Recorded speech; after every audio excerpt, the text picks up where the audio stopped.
Mau enggak dirindukan surga? Pasti mau. Dirindukan suami saja sudah senang. Ini dirindukan surga. Biasanya orang yang rindu dengan surga, saya yang rindu dengan surga. Ini luar biasa. Surga rindu sama ibu.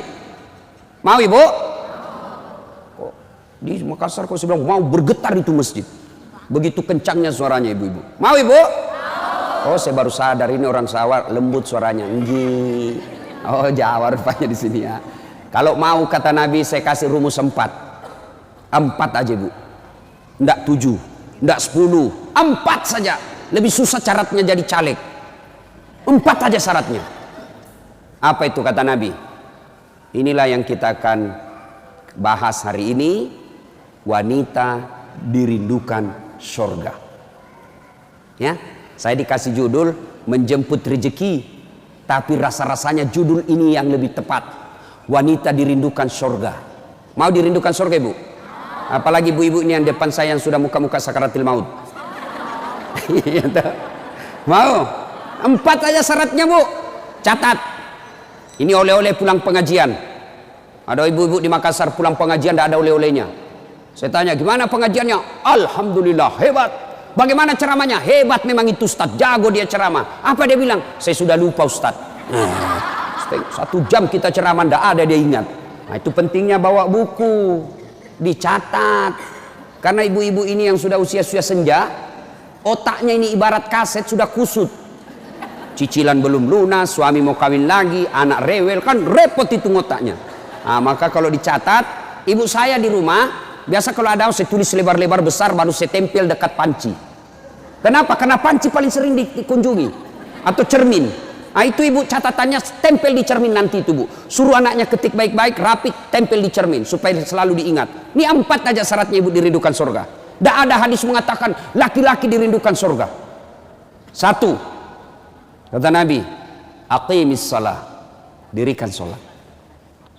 Bingung saya, kenapa ini dikhususkan perempuan dirikan sholat?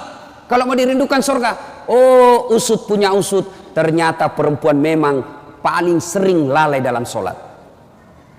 Kapan Ustadz? 1, selesai haid.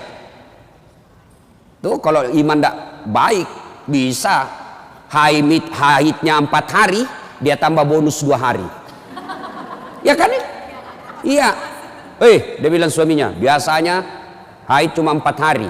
Ini sudah hari ke-6 kau belum sholat. Belum bersih. Iya toh? Dia bilang suaminya, bohong, masih ada sedikit-sedikit. Dia lagi suaminya, serius tuh? Apa serius? Saya kasih lihat tau. Iya toh? Nipu diri sendiri. Malah dia nanya sama saya, Ustadz, katanya kalau selesai haid subuh baru mulai sholat. Subuh kesiangan. Dia bilang, ya sudah, besok lagi saya sholat. Tidak boleh.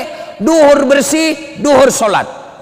Isya bersih, ibu nih sudah maghrib, begitu mandi rasa-rasanya saya sudah bersih. Jam 10 malam bersih, wajib mandi junub, selesai sholat. Tidak boleh nunggu isya subuh. Ini yang banyak ini isya. Padahal sudah bersih malamnya, dia cek sudah bersih nih. Jam 10 sudah bersih, mandi sholat meskipun sudah jam 11 malam. Ya, apalagi nifas. Ini banyak yang salah paham nifas. Katanya nifas harus 40 hari. Siapa yang bilang? Nifas itu tidak harus 40 hari. Bisa jadi lebih 40 hari. Bisa jadi cuma 10 hari. Tergantung ibu bersih atau tidak. Ada teman saya, selesai melahirkan istrinya, dia pergi beli Indomie 1 dos. Saya bilang, apa hubungannya? Ini kan isinya 40 bungkus Ustaz. Jadi 1 hari 1 bungkus, kalau habis ini sudah bersih istri saya. Ayo, kapan lagi perempuan banyak tidak sholat? Kalau ada pesta, mukanya dia kira tembok, coklat, biru, abu-abu, krem, beleng-beleng. Ini ibu-ibu sekarang ini banyak perempuan palsu. Mohon maaf ya, kalau marah-marah aja. Siapa suruh undang saya? Sekarang banyak perempuan-perempuan palsu. Bulu matanya panjang, palsu. Matanya biru, palsu. Bibirnya merah, palsu. Pipinya biru, palsu. Hah? Alisnya tebal, palsu. Pantatnya gabus. Iya toh? Nah, Bu, ada kenalan saya, orang kaya. Itu kalau dia tunjuk-tunjuk kapalnya tanker, suaminya bilang, ini Ustaz. Ya, kalau bunyi ayam kukuruku, masuk uang saya 200 juta. Disewa tiap hari 200 juta. Kalau ini Ustaz 75 juta satu hari. Istrinya Bu, tidak bisa, tidak yakin orang dia istri orang kaya. Sederhana pakaiannya. Akhirnya apa? Semua orang kalau lewat, orang kagum. Tahu enggak? Orang kaya itu. Sederhana pakaiannya. Tidak glamor. Orang jadi teladan. Kenapa? Dia kaya tapi tidak macam-macam pakaiannya. Orang senang lihat. Ini sudah tidak kaya, tidak terkenal. Udah ganyang. Kayak sudah tabrak tiang listrik. Beleng-beleng. Tahu beleng-beleng? Dongo. Tahu dongo? Beleng-beleng. Tahu beleng-beleng? Dongo. Tahu dongo? Beleng-beleng. Beleng-beleng itu Rocky Gerung bilang dungu. Dungu atau oon. Tahu oon? Es krim ditiup. Beleng-beleng itu. Tuh, banyak perempuan tidak sholat gara-gara make up. Hah? Make up. Nah. Make up. Shadow. Eye shadow. Oh, malah ada model baru saya lihat Ibu. Dikasih lebih lagi putih-putih di sininya. Apa bedanya sama belek? Ayo. Sekarang ini kita dibodoh-bodohi sama artis. Memangnya artis idola kalian? Yuk, ada lagi yang lebih beleng-beleng. Dikasih lebih lagi alisnya sini nih. Ada lebihnya sedikit naik, begini modelnya. Saya bilang, kenapa lagi dikasih lebih? Dia bilang, seperti artis Korea. Weh! Artis Korea baru sudah pensiun. Weh! Apa ini dibodoh-bodohi sama make up? Bu, demi Allah, kami para suami tidak membutuhkan itu semua. Yang kami butuhkan kecantikan hati. Ini cantik-cantik, memang cantik, tapi bukan untuk nyenangin suami. Kalau ibu dandan mau dapat pahala, tuh saat mau tidur. Tapi giliran mau tidur, udah sikat gigi, daster 3 hari ndak dicuci, kelihatan bulu ketek, muka dikasih bedak kencur, dikasih bawang matanya, ngorok. Bagaimana suamimu ndak menderita? Giliran mau pergi pengantin, Masya Allah, cantik betul. Ibu untuk apa cantik-cantik ini? Biar ibu mondar-mandir macam-macam, tetanggamu tahu ini tetangga saya. Andai korobat cak menjadi selebriti, mukamu tidak dikenal orang kaya artis Korea, oke lah. Tapi biar diapain orang tahu juga, tetangga saya ini. Udahlah, apalagi ibu yang rajin majelis taklim. Tiap minggu, tiap pekan hidup pengajian. Tapi tidak ada perubahan itu, rugi. Habis waktu, tidak ada guna. Mending tinggal di rumah tidur. Majelis taklim, sudah 4 tahun majelis taklim. Tiap pekan dengar pengajian. Tapi mikapnya malas dia sholat. Iya kan? Kalau hati cantik meskipun muka tidak halus, orang senang. Ya? Gara-gara mikam tidak sholat. Jadi bagaimana solusinya Ustadz? Kalau pengantin, mau pengantin, gimana solusinya? Wudhu dulu, baru tancap, sudah itu tahan kentut. Biar sudah wudhu, batal. Sedikit aja keluar Ustadz, batal. Nggak habis Ustadz, batal. Nah, apalagi yang membuat orang ibu-ibu nih banyak nggak sholat? Selesai, haid, nifas, make up. Yang keempat, apa? Jilbab. Banyak ibu-ibu malas sholat gara-gara jilbabnya susah dipakai. Jilbab sakaratil maut. Saya ibu sudah keliling-keliling ceramah. Mana-mana saya ceramah. Saya ke Filipina Selatan, jilbabnya orang Melayu sana, segitiga saja, 1 peniti, selesai. Malaysia juga begitu. Saudi malah satu lubang masuk, selesai. Tapi coba lihat jilbabnya ibu Indonesia. Ngeri bu. Ada kayak ada talinya 2 meter, diikat-ikat, disimpan di lehernya. Itu diikat lehernya, lalu dikasih kembang. Sudah tidak bisa goyang itu lehernya. Nah, ya toh, 3 lapis. Ini penutup kepalanya 3 lapis. Ada kuningnya, abu-abu, coklat. Dikasih mereng lagi sedikit. Coba. Lalu ada kayak pohon di belakang. Biasa sekali ada pengantin. Gimana caranya dia pakai ini ya? Nah, sudah diikat lehernya, pakai pula rok yang sempit. Rok sempit. Jalanlah dia bilang suaminya, buru-buru bu, katanya, tunggu sebentar pak. Beleng-beleng. Beleng-beleng. Coba kalau lebar, kan enak lari dikejar anjing.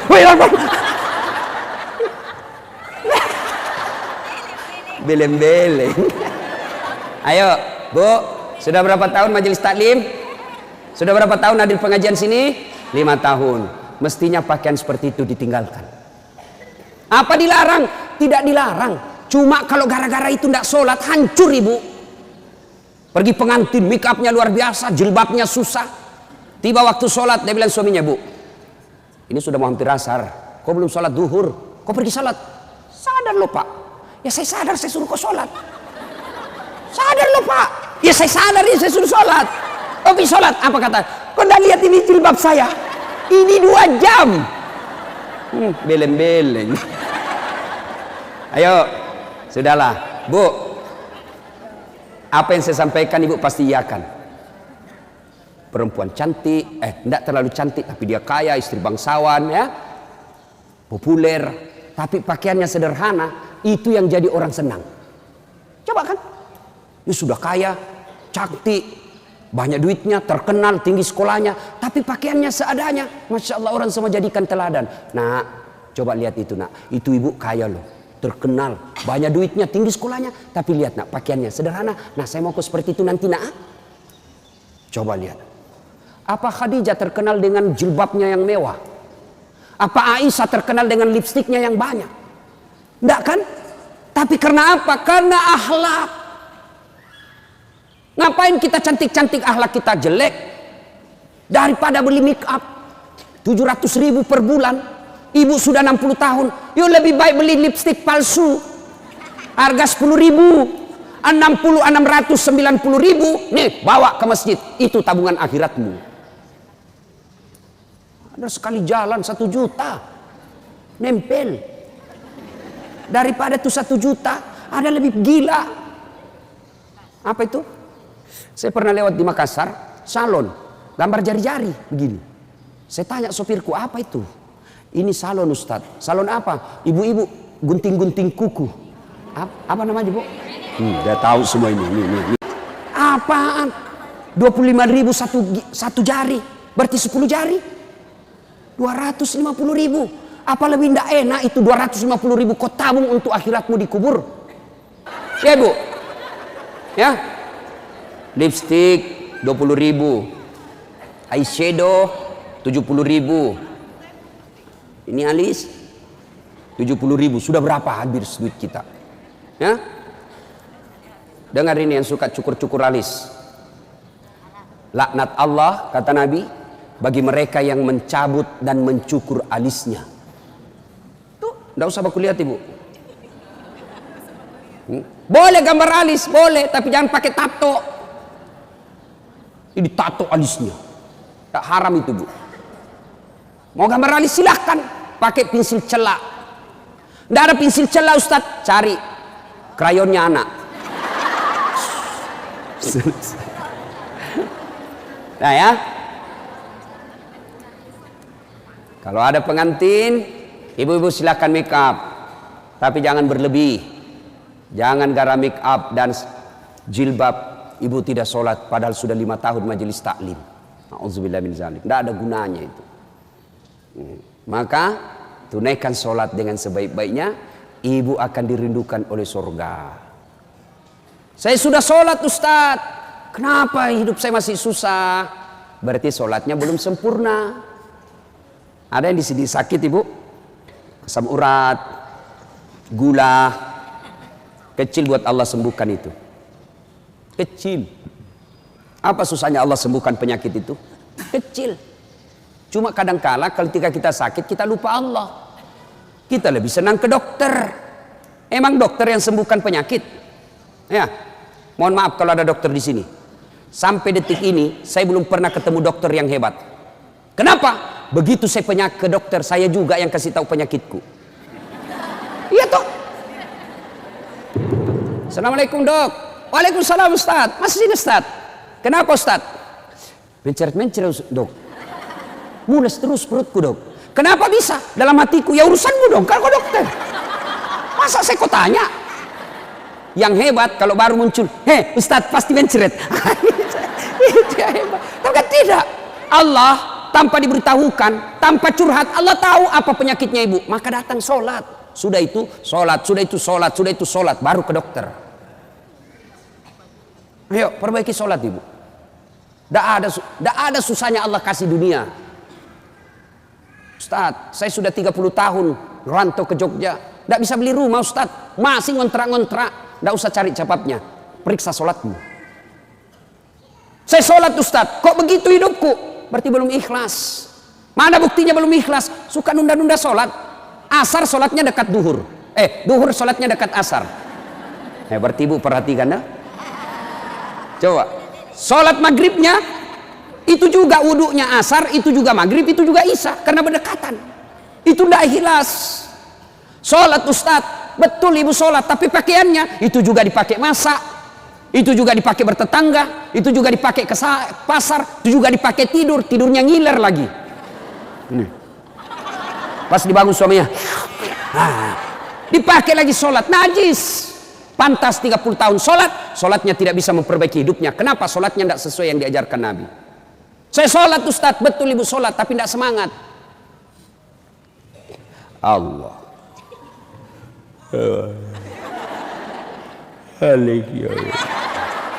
Iya kena.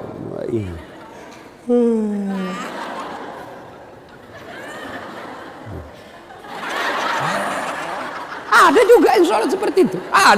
Ada yang sholat gitu. Allahu Akbar. Sholat kayak ditiup angin.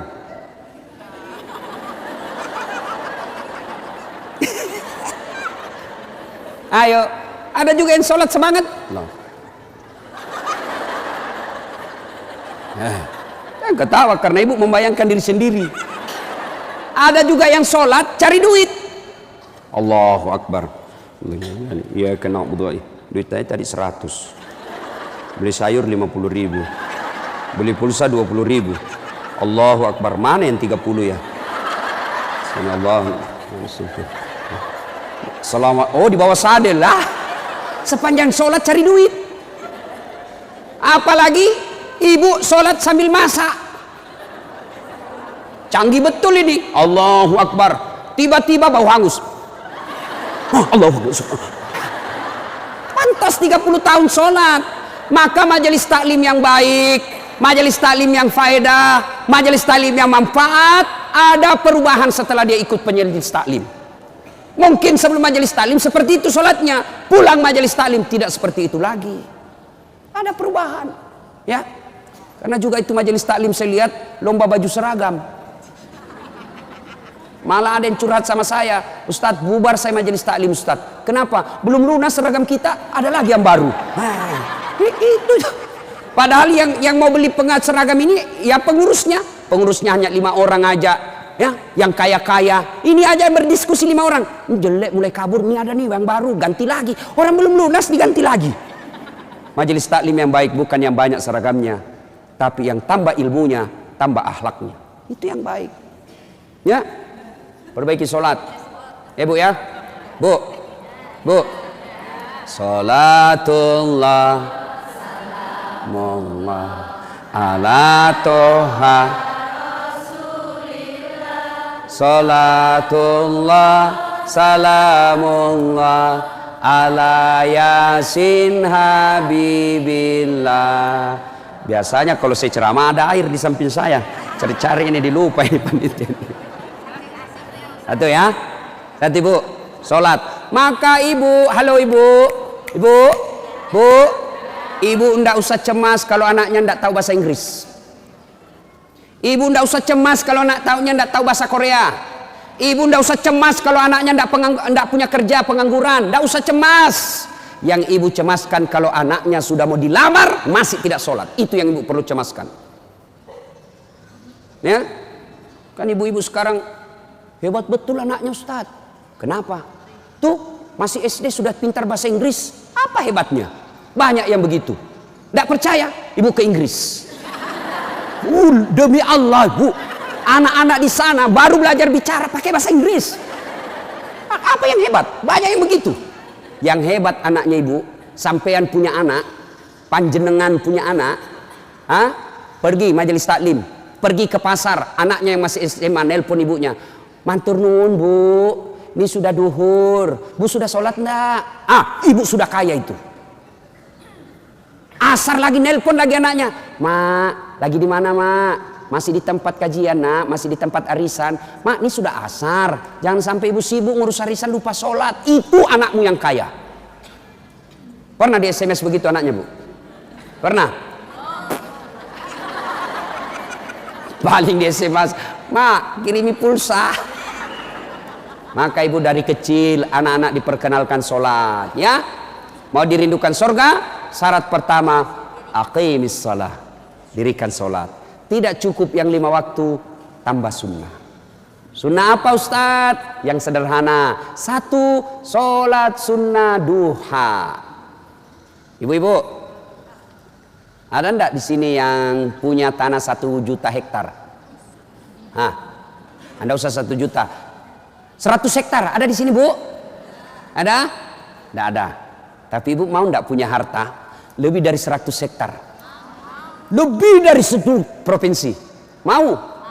Itulah sholat sunat fajar.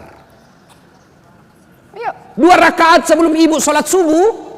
Itu nanti ketika ditimbang kata Nabi, yang 2 rakaat ini lebih berat 2 rakaat ketimbang dunia dan isinya. Tuh sholat duha, sholat fajar. 2 rakaat. 2 rakaat saja bu. 2. Coba. Sudah pagi-pagi anak sudah pergi sekolah. Suami sudah pada bekerja, pekerjaan rumah sudah tuntas, jam 8, jam 9, yuk sholat duha. Sholat duha. Bagaimana caranya? Sama sholat sunnah biasa, bedanya niat. Ini yang biasa ibu-ibu tanyakan, Ustaz apa niatnya?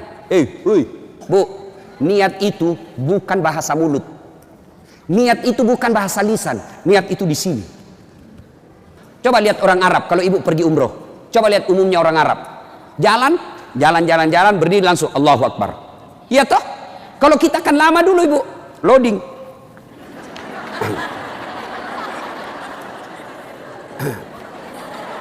Allah. Duduk.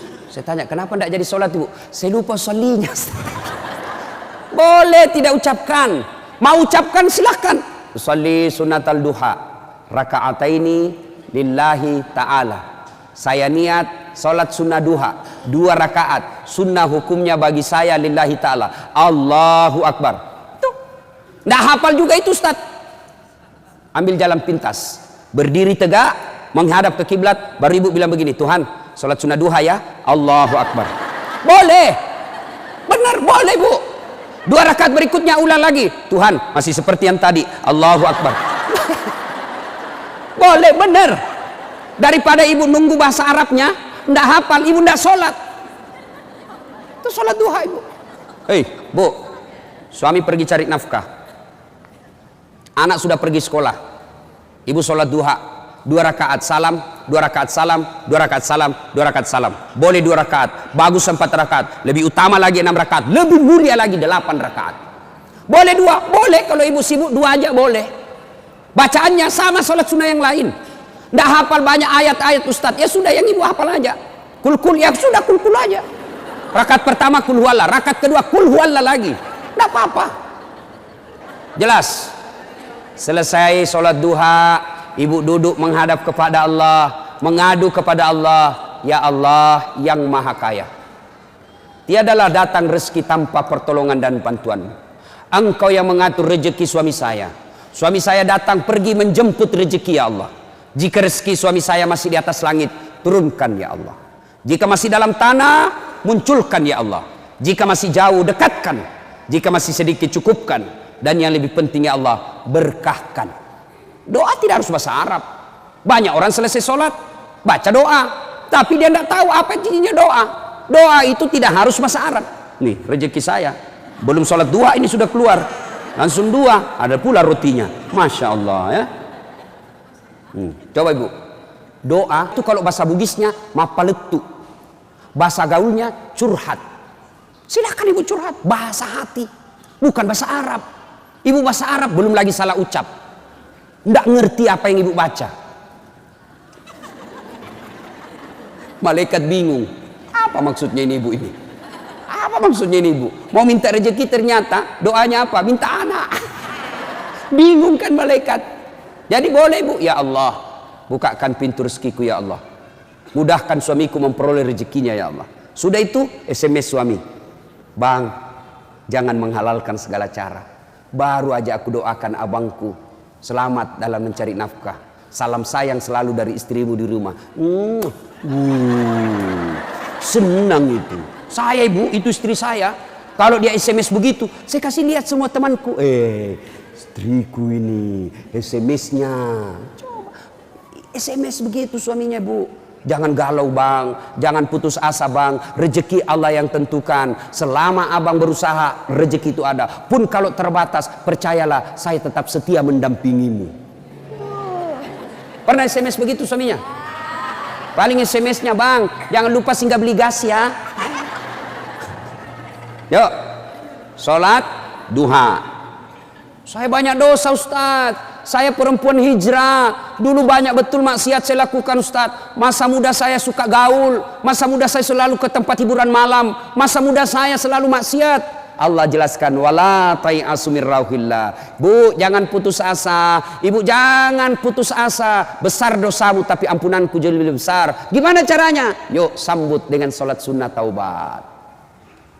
Gimana salat sunnah taubat Ustaz? Sama salat tahajud, sama salat duha, cuma beda waktu, beda niat. Jadi ibu ndak ada kegiatan nih, sudah maghrib, datang ke masjid, nunggu isya, ndak usah pulang, nunggunya salat taubat 6 rakaat. 2 rakaat salam, 2 rakaat salam, 2 rakaat salam, 6. Boleh 2? Boleh. Salat taubatnya, niatnya, sholli sunnatal taubat rakaatain lillahi ta'ala. Saya niat salat sunat taubat 2 rakaat, sunnah hukumnya bagi saya lillahi ta'ala. Allahu Akbar. Baca doa iftitah, baca Al-Fatihah, baca surah pendek, ruku, itidal, sujud, dan seterusnya. Kapan taubatnya Ustaz? Sujud terakhir. Sujud terakhir, ibu taubat. Rabbana la tusik qulubana ba'da is hadaitana wa hab lana min ladunka rahmah. Ya Allah, saya hilaf ya Allah, ampuni saya. Jangan engkau palingkan hati hamba, jangan engkau sesatkan hati hamba setelah engkau berikan hidayah ya Allah. Ampuni saya ya Allah. Allah ampuni. Yang penting tobatnya tobatan nasuha. Jangan tobat ibu hamil. Ibu-ibu masih ingat waktu hamil? Melahirkan. Ingat waktu melahirkan? Tidak mau lagi saya Pak, tobat, hancur saya Pak, tidak mau lagi saya. Terakhir ini saya hamil, terakhir Pak, tidak mau lagi saya hamil. Terakhir tidak mau lagi. 6 bulan kemudian hamil lagi. Ya. Nah, banyak jenis-jenis sholat sunnah, tapi lain waktu kita laksanakan, lain waktu kita lanjut. Pertama, dirindukan surga, dirikan sholat. Yang kedua, kata Nabi, wasyamu Ramadan, berpuasalah di bulan suci Ramadan. Alhamdulillah, tuntas puasa Ramadan. Tapi jangan puas sampai di situ Bu, maka kita lanjutkan dengan puasa Senin Kamis. Ya, puasa yang paling baik, puasa yang tidak pernah ditinggalkan Rasulullah, puasa Senin Kamis. Bu ibu nih yang agak lebih berat badannya, bukan gemuk, cuma perbandingannya kurus. Bukan, orang bilang Ustadz kurus betul, bukan kurus, kamu yang gendut.